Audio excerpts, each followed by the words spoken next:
قرآن کو آسان زبان میں آسان طریقے سے گرامر کو آسان بناتے ہوئے اور نماز کے ذریعے سکھایا جائے تاکہ بہت آسانی سے قرآن سمجھ میں آئے. تو یہاں سے ایک اور جو سوال میرے ذہن کے اندر آتا ہے وہ یہ آتا ہے کہ جب بالعموم ہمیں قرآن کی آیات سنائی جاتی ہیں تو اس کے اندر تلاوت کا لفظ جو ہے وہ اکثر و بیشتر ہم سنتے ہیں کہ جی ہمیں قرآن کی تلاوت کرنی ہے. تو جنرل جو انڈرسٹینڈنگ ہے تلاوت کی وہ تو اس کو ناظرہ پڑھنے کی ہے. تو کیا تلاوت جو لفظ ہے اس کے اندر اس کا فہم حاصل کرنا بھی لازم ہے؟ میں اس کو بہت سمپل انداز میں کہوں گا، اگرچہ کہ لفظ تلاوت میں خود تلا یعنی پیچھے آنا، والقمر اذا تلاہا، جب چاند جو اس کے پیچھے آئے تو تلا کا مطلب ہے پیچھے آئے یعنی فالو کرے. لیکن اس ٹیکنیکل ڈسکرپشن کے بجائے میں سمپل بات کہوں گا، اور وہ یہ ہے کہ ہم یہ دیکھیں کہ اللہ تعالیٰ کو کس طرح کی تلاوت پسند ہے.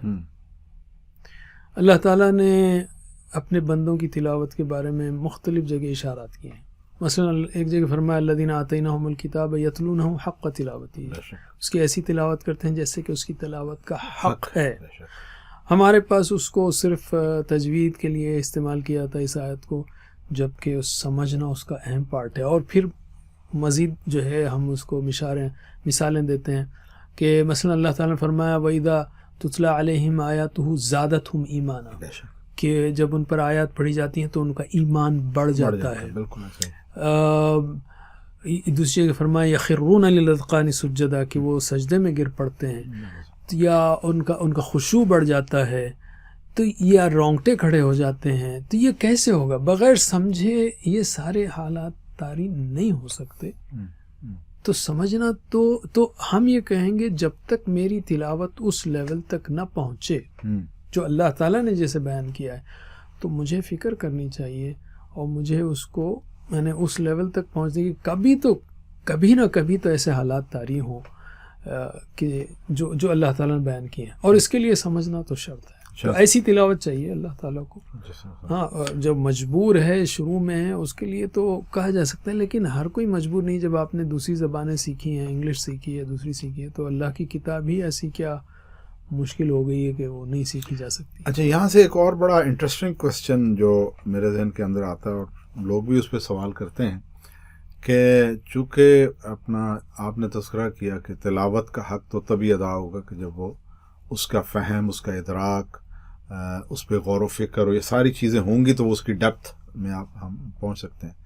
لیکن جو ہمارے 96% مسلمان ایسے ہیں جن کی عربی جو ہے وہ سیکنڈ لینگویج ہے، 4% ہے جن کو ہم جانتے ہیں کہ جو عرب اسپیکر ہیں. تو جو 96% ہیں ان کے لیے جو سب سے بڑا فیئر اور خوف یا بیریئر ہے وہ یہ ہے کہ یہ زبان مشکل ہے. تو اس کا یعنی اس خوف کا حل کیا ہے؟ اس کا تو بہت ہی سمپل اسٹرانگ پروف ہے ہمارے پاس دونوں طریقے سے. یعنی عربک زبان ایز اے زبان سمجھنے کی حد تک دنیا کی آسان ترین زبان ہے. آپ بولیں گے یہ کیسے؟ اور قرآن کے لیے تو اور بھی آسان ہے. میں ایک جنرل آرگیومنٹ ہمیشہ دیتا ہوں کہ جو ہے نا عربی زبان اس طرح آسان ہے کہ آپ کوئی بھی زبان کا پہلا لیٹر لیجئے، انگلش کا لیں گے تو آپ کو 3 اسٹروکس مارنے پڑیں گے، اور مثلا ہندی کا لیں گے تو آپ کو half circle line line line, یا پھر آپ اگر گریک کا لیں تو الفا ایک اسٹروک، ہاف سرکل، پھر اسٹروک. لیکن عربی کا پہلا لفظ ایک ہی لائن، تو first impression is the best impression. اتنا سمپل ہے. اور بھی آپ ہماری سیریز دیکھ سکتے ہیں یوٹیوب پر امیزنگ عربک کے نام سے. تو اس طرح سے یہ آسان ہے. دوسری طرف ہر مسلمان کو، تقریباً ہر مسلمان، بچے بوڑھے عورت مرد، سب کو نماز آتی ہے. آپ صرف نماز کے ایک ایک لفظ کو سمجھ لیں، اس سے مراد صرف سورہ فاتحہ اور 6 صورتیں اور اذکار نماز، اور ساتھ ہی ساتھ ایک چھوٹی موٹی گرامر کی پریکٹس سمپلیفائڈ سیکھیں آپ، اور وہ بھی انٹریکٹیو ہوا ہو، انت انا انتم نحن، اس طرح سے.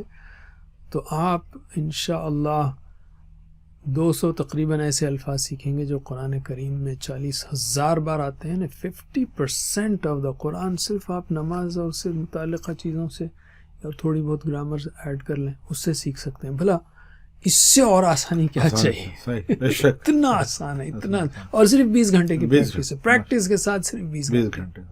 اچھا، یہاں سے بڑا ایک اور انٹرسٹنگ کوشچن جو آپ نے کہا کہ یہ یعنی قرآن مجید کے 40,000 الفاظ آپ کو، تو اس کا مطلب یہ ہے کہ قرآن مجید کے اندر ٹوٹل الفاظ کو 78,000 کے قریب. ٹھیک، تو اس کا مطلب اوور 50% جو ہے وہ جو قرآن نماز کی عربی ہے اس کے اندر قرآن کی ووکیبلری موجود ہے.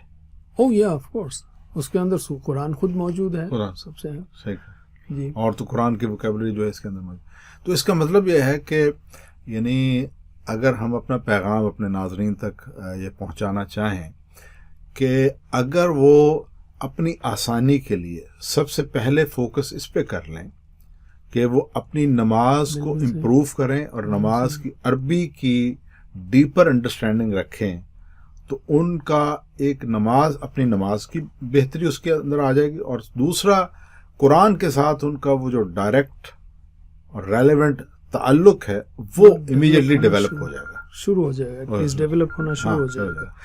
تو اس میں ہم یہ کہیں گے کہ نماز کے اہمیت کو سمجھانے کے لیے میں کہتا ہوں 3 چیزیں ہیں جو انہیں ہیلپ کریں گی، آپ کو موٹیویٹ کریں گی اس کام کے لیے. اور وہ یہ ہے کہ ہم لوگ نماز میں انفارچونیٹلی 3 قسم کی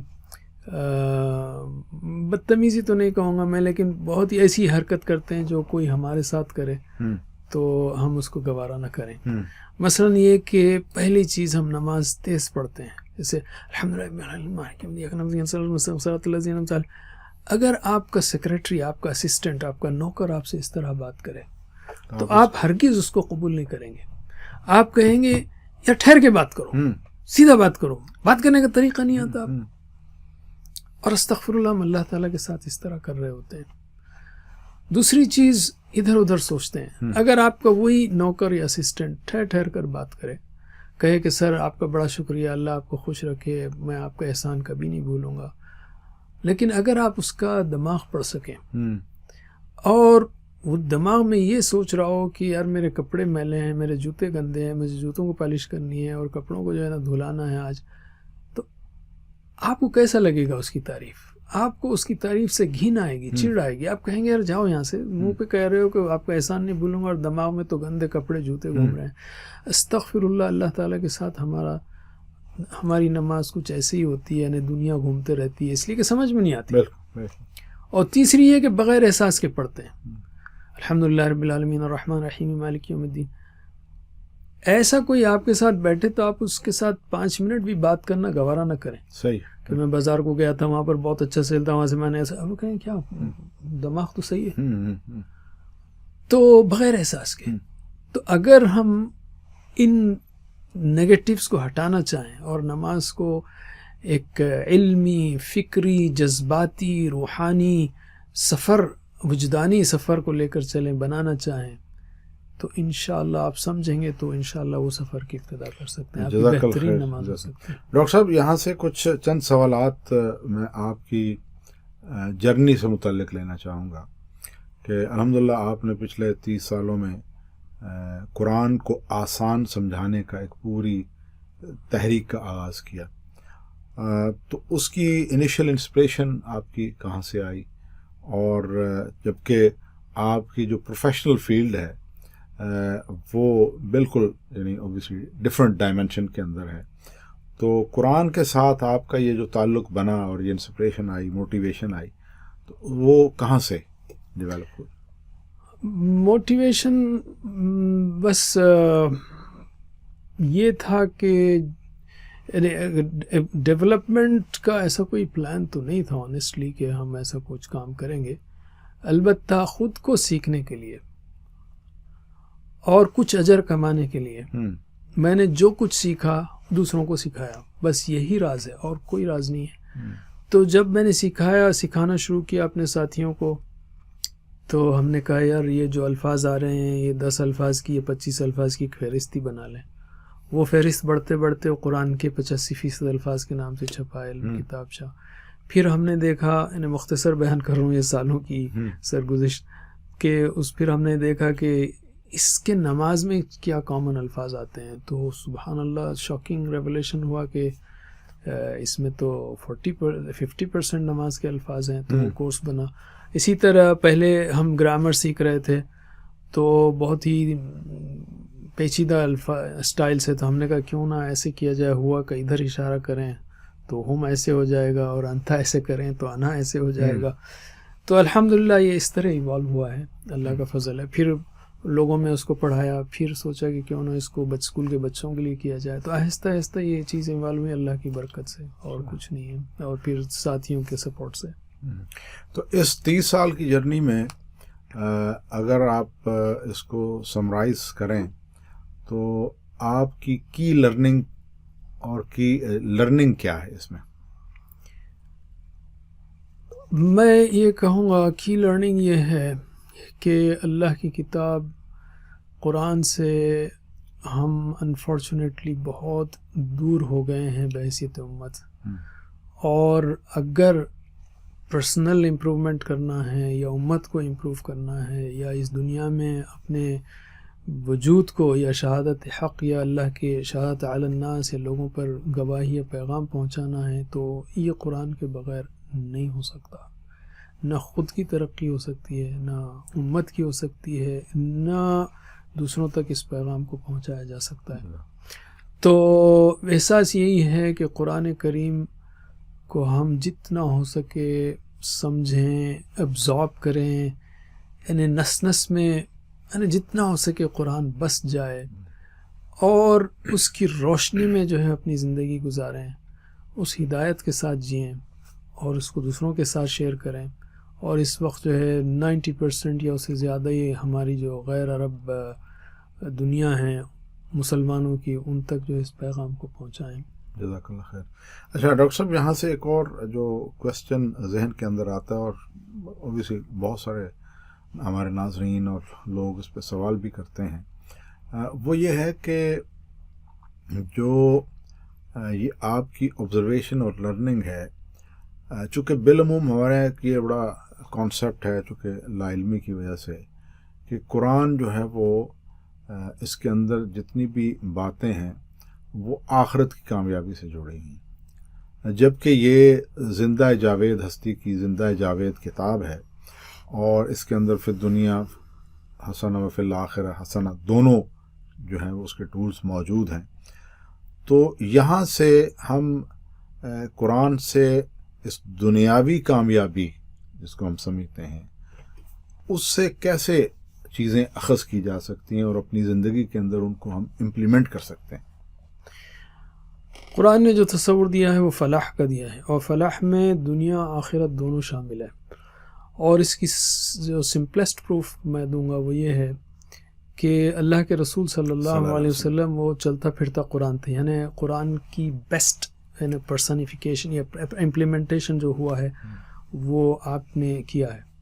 اور آپ اس دنیا کے the most successful of all religious and secular personalities بن گئے as per Encyclopaedia Britannica 11th edition, یعنی غیروں نے بھی اس کی شہادت دی ہے. موسٹ انفلوئنشیل پرسن بنے، آئی مین ایوری بڈی نوز. تو اس سے بڑا پروف اور کیا دیں کہ جو صاحب قرآن ہے، جس نے قرآن کو امپلیمنٹ کیا ہے، وہ اس دنیا کا سب سے کامیاب ترین شخص بن گیا صلی اللہ علیہ وسلم. اور صحابہ کرام رضی اللہ عنہم، جن کے پاس کوئی اسلامک اسٹڈیز کا لمبا چوڑا سلیبس نہیں تھا، اپنے بچوں کو یہی پڑھاتے تھے وہ. اور پھر آف کورس اللہ کے رسول صلی اللہ علیہ وسلم کی احادیث، 50 سال کے اندر وہ سپر پاور بن گئے. اور اسی قرآن سے جو ہم لے سکتے ہیں آج کے ماڈرن سکسیس گروز جو کہتے ہیں کہ بھئی جو چیزیں چاہیے، positive attitude, gratitude, optimism, perseverance, discipline, communication skills, all of these can be learnt through the Quran. Actually faith based inspiration is ultimate. ایمان کی بنیاد پر انسان اس کو لے کر چلے تو یہ انسپریشن تو اتنا پاورفل ہوتا ہے کہ کوئی سکسیس گرو اس کی دھول تک بھی نہیں پہنچ سکتا. اچھا، یہیں سے وہ چونکہ میں نے آپ کا جو کورس نمبر 1 ہے اس کے اندر آپ نے تعوذ سے لے کر سورہ فاتحہ تک 12 ہیبٹس کا تذکرہ کیا اس کے اندر. تو یہ یعنی پریکٹیکل اس کے سٹیپس ہیں قرآن سے اپنی ہیبٹس ڈیولپمنٹ کرنے کے، اور سکسیزفل ہیبٹس ڈیولپمنٹ کرنا ہی اصل میں کی کمپوننٹ ہے قرآن کی ایجوکیشن کا. تو اس کے پیچھے جو یعنی آپ کے اندر ذہن کے اندر جو تھنکنگ تھی وہ کیا تھی؟ اس میں یہ ہے کہ قرآن کو زندگی میں کس طرح لایا جائے، یہ اصل فکر تھی اس کے پیچھے. اور سبحان اللہ آپ دیکھیں گے، اور پھر میں نے یہ بیسک آئیڈیاز جو ہیں انڈونیشیا کے ایک بہترین اسکالر، انہوں نے سورہ فاتحہ کا کورس ڈیولپ کیا ہے، 2 دن کا کورس کراتے ہیں، انہوں نے 200-300 بار کرایا تھا اس کو. تو اس سے انہوں نے 7 سکسیسفل اسلامک ہیبٹس یا اس طرح کچھ کتاب لکھی ہے، انٹرنیٹ پر بھی ملتی ہے آپ کو. تو وہاں سے ہم نے آئیڈیاز کا، ہیبٹس کا کانسیپٹ لیا. ڈاکٹر ہرجانی حفنی ان کا نام ہے. تو سبحان اللہ اس میں آپ کو پورے جو ماڈرن کانسیپٹس ہیں دوسرے لوگ پیش کرتے ہیں، لیکن آپ کو سورہ فاتحہ میں آپ کو بہترین ہیبٹس ملتی ہیں.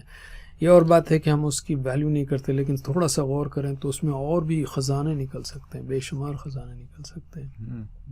تو گویا اس کا مطلب یہ ہے کہ ہم یعنی قرآن کے یعنی سپوز ہم یہ کہتے ہیں جنرلی کہ جو مدنی صحف ہے اس کے اندر 600 صفحات ہیں، یعنی ایک عام آدمی جب غور و فکر اور تدبر اس پہ کرے گا تو وہ کم از کم 600 عادات تو وہ اڈاپٹ کر سکتا ہے. ایک صفحے سے ایک عادت ہی لے لیں. بہت ساری یہ تو آپ بہت کم کہہ رہے ہیں. یعنی ایک ریسنٹ گروپ ہے جنہوں نے کام کیا ہدایت قرآنیہ کے نام سے، انہوں نے قرآن سے 2 لاکھ ہدایتیں آلریڈی لکھ ڈالی ہیں. اچھا، 2 لاکھ. یعنی 2 لاکھ سکسیسفل ہیبٹس. ہر ہدایت جو ہے نا انشاءاللہ دنیا و آخرت کی سکسیس کے لیے جو ہے وہ بہت بڑا. ڈاکٹر صاحب اس پوری جرنی کے اندر آپ نے جو ہے وہ obviously قرآن کو یعنی اس ڈیپتھ کے ساتھ پڑھا اور اس کے مطابق کورس آپ نے ڈیولپ کیا. تو ڈیلی لائف کے اندر آپ کو کیا انرجی محسوس ہوتی ہے؟ یہ تو اللہ تعالیٰ کی دین ہے، برکت ہے. میں آئی کوڈ فیل کہ الحمدللہ قرآن کی برکت جو ہے مختلف پہلوؤں سے نمایاں ہوتی ہے. ورنہ اس دنیا میں ہر کوئی بزی ہے. بزی جب انسان کہتا ہے تو مر نہیں جاتا، زندہ رہتا ہے. It's matter of priorities. تو جب آپ قرآن کو ایک پرائیورٹی میں رکھیں انشاءاللہ، اللہ مجھے اور ہم سب کو توفیق دے، تو انشاءاللہ زندگی میں برکت آئے گی اور اس کا ظہور ہوگا. اور دیکھیں گے آپ کہ الحمدللہ اس کی برکت سے بہت سی چیزیں آئیں گی انشاءاللہ. اچھا، یہ بڑا ایک سوال آج کل کے دور میں ہوتا ہے کہ جی جب ہم اپنی پرانی جنریشن کو دیکھتے ہیں تو مہمان کی آمد کی برکت اور یہ ساری برکتوں کا ہم تذکرہ کرتے تھے، لیکن آج obviously برکت کا جو وہ کیا ہے مفہوم ہے، اس کی وہ ڈیپتھ اور وہ انڈرسٹینڈنگ نہیں ہے. تو برکت کو آپ یعنی اسی سوال سے آتا ہے کہ برکت کو آپ کیسے ڈیفائن کرتے ہیں اور اس کی ویژولائزیشن کیسے ہو سکتی ہے؟ برکت یہ ہے کسی خیر کا ملنا، مسلسل رہنا باقی اور بڑھتے رہنا، یہ ہے برکت. اور یہاں جو اللہ تعالیٰ ہم کو برکت دینا چاہ رہا ہے وہ دنیا و آخرت کی برکتیں ہیں. آف کورس آخرت کی اصل برکت ہے. تو دنیا میں ہر پہلو سے برکت، یعنی ہر معاملے میں خیر ملے گا، مسلسل ساتھ رہے گا بلکہ بڑھتا رہے گا. تو ہر پہلو سے. ڈاکٹر صاحب جزاک اللہ خیر آپ کے وقت کا، اور آپ نے اس مختصر وقت کے اندر ہمارے ناظرین کو قرآن سے ڈائریکٹ جڑنے کے کچھ ٹیکنیکس، کچھ ٹولز، اور آپ نے اپنی جو زندگی کی جرنی ہے اس کے اندر اس کو بریفلی سمویا ہے. انشاءاللہ امید ہے کہ ہمارے ناظرین کو آپ کا جو میسج ہے وہ اچھے انداز میں ملے گا، اور اس سے جو ہے وہ آپ کے لیے اور ہمارے لیے صدقہ جاریہ بھی ہوگا، اور اس سے بہت سارے لوگ استفادہ کریں گے. آپ کا بہت بہت شکریہ. السلام علیکم ورحمۃ اللہ وبرکاتہ. وعلیکم السلام ورحمۃ اللہ وبرکاتہ. جزاک اللہ خیر.